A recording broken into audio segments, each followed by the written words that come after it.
إذا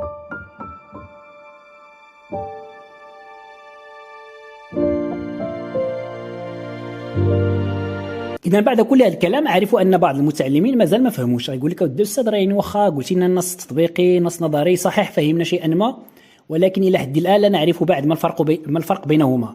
نقول لكم انتبهوا، لدينا الآن نماذج حقيقي باش تشوف نموذج ديال الامتحان. هذه الصور التي تمر أمامكم الآن نماذج لنص نظري لنصوص نظرية في تيارات مختلفة. لاحظوا مزيان النموذج الأول اللي هو النص النظري ديال نموذج تيار البعث والإحياء. لاحظوا بني على شكل فقرات، هما الفقرات أمامك. الجميل في الأمر شوفوا لنا الأسئلة كيفاش كتطرح.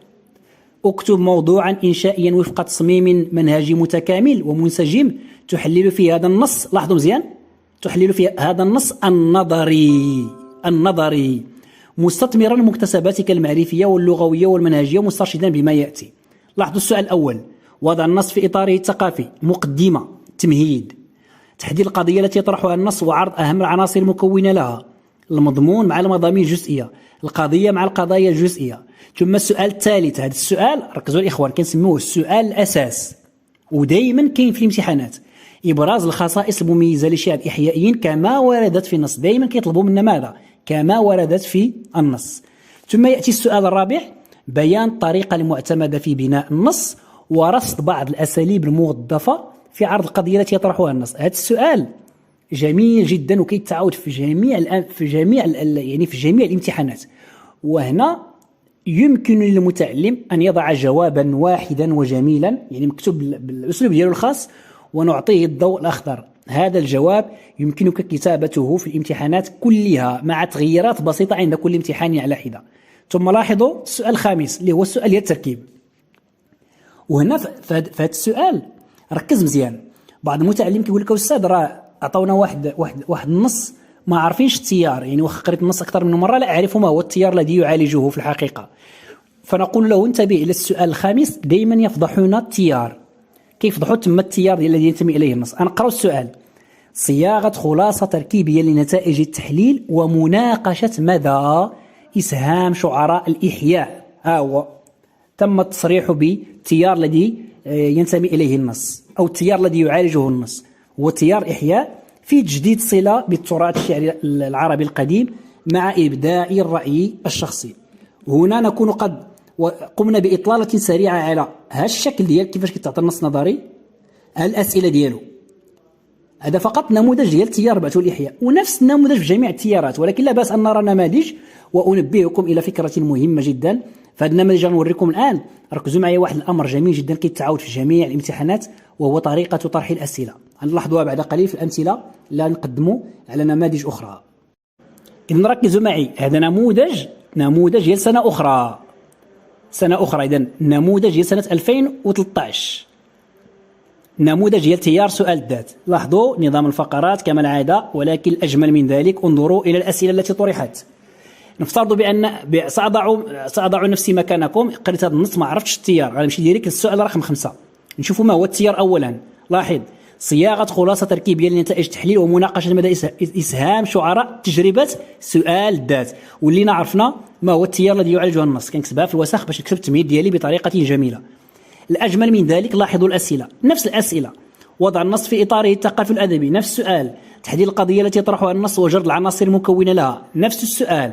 لاحظوا رصد الخصائص المميزة للشعر الرومانسي. النص السابق كان رصد الخصائص المميزة للشعر الإحياء، الآن للشعر الرومانسي، بمعنى نفس السؤال.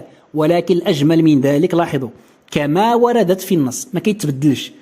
انطلاقا من النص لن تضيف شيئا من عندك، ستستخرج الخصائص كما وردت في النص ثم تكتبها في هذه الفقرة. ثم لاحظوا السؤال الرابع، بيان الطريقة المعتمدة، نفس البناء كالتعود. ولكي تتأكدوا من ذلك دعونا نرى نموذجا آخر سنة 2015 اللي هو التيار ديال القصيدة الجديدة. ما عارفينش القصيدة الجديدة، غنمشيو للسؤال رقم 5 باش نشوفوا التيار. إن من طبيعة إذا لاحظوا طبيعة الشعر الذي هو رؤيا وخلق، تجديد الرؤيا. عرفنا بأنه ينتمي إلى تجديد الرؤيا. لاحظوا الأسئلة، تأطير النص ضمن السياق، تحديد القضية، رصد مميزات. إلا ما كانش خصائص كتكون مميزات.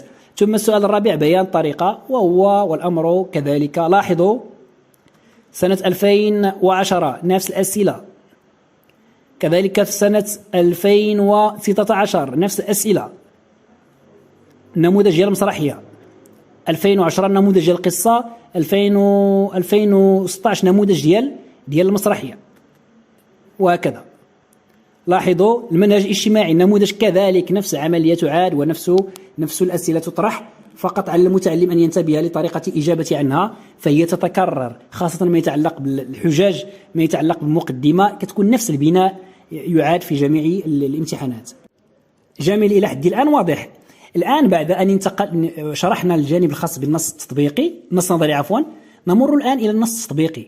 فعلا فاش شرحنا لكم الفرق بيننا ربما البعض فهم، ربما البعض مازال لديه إشكال. مزيان أن نفصلوا كيفاش كيكون النص التطبيقي نموذج حقيقي. إذن ها هو أمامكم سنة 2016. لاحظوا نموذج ديال تيار البعث والإحياء، النص التطبيقي. يقول الشاعر أحمد شوقي، قرينا القصيدة: سأضع نفسي مكانكم. قريت القصيدة واخا أحمد شوقي يعني ما عقلتش واش ينتمي إلى تيار البعث والإحياء ولا تكسير البنية ولا سؤال ذات، ماشي مشكل. كنمشي للسؤال رقم 5 باش نشوف التيار، باش ما نخطأش في المقدمة. كنمشي للسؤال رقم 5: تركيب خلاصة تستثمر فيها نتائج تحليل لبيان مدى تمثيل النص. لماذا؟ لتجربة إحياء النموذج. هاو ما فضحوا لنا التيار، بمعنى لن تخرج عن الموضوع. لاحظوا الأسئلة الآن: تأطير النص ضمن سياقه الثقافي والأدبي ومع وضع فرضية لقراءته. تمهيد بحال النص النظري. غادي نشوفوا الاختلاف في المقدمة عندما نصل إلى المقدمة إن شاء الله تعالى. زيد تلخيص مضامين النص، تحديد الحقول الدلالية المهيمنة في النص والمعجم المرتبط بها وإبراز علاقتها بالحالة النفسية. إذن الأسئلة مختلفة، ولينا كنقلبوا على الحقول الدلالية، كنقلبوا على الإيقاع، الصورة الشعرية، الأساليب، بمعنى اختلفت الأسئلة نوعا ما. إذن ركزوا عقلوا على الأسئلة اللي مطروحة الآن. سنرى نموذجا آخر في سنة 2019. لاحظوا عندنا قصيدة أمامك، إذن يبدو بأنها من الشعر الحر.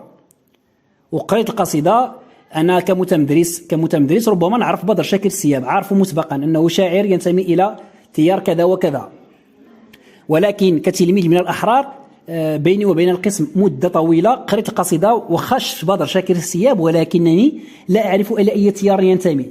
غادي ندير عملية بسيطة جدا، سأنزل مباشرة إلى السؤال الخامس. غادي نقرأ ربما أجد فيه ما يساعدني: صياغة خلاصة تركيبية لنتائج تحليل وبيان أثر تجربة تكسير بنية القصيدة. إذن أصبحت الآن أعرف بأن القصيدة تنتمي إلى تكسير البنية، إذن لن أخرج عن الموضوع في مرحلة المقدمة.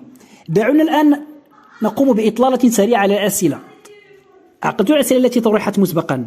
الآن تأطير أسئلة أخرى: تأطير النص ضمن سياقه الثقافي الأدبي وصياغة فرضية لقراءته، نفس السؤال الذي رأيناه في الحصة النموذج السابق.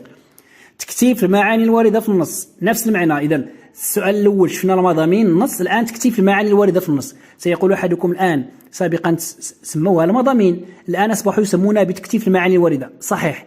إذن عندما تجدون كلمة تكتيف المعاني الواردة في النص، المطلوب منها هو المضمون العام ثم المضامين الجزئية، المضمون العام ثم المضامين الجزئية، ثم تحديد الحقول الدلالية المهيمنة في النص، ثم رصد الخصائص الفنية للنص، البنية الإيقاعية والصورة الشعرية.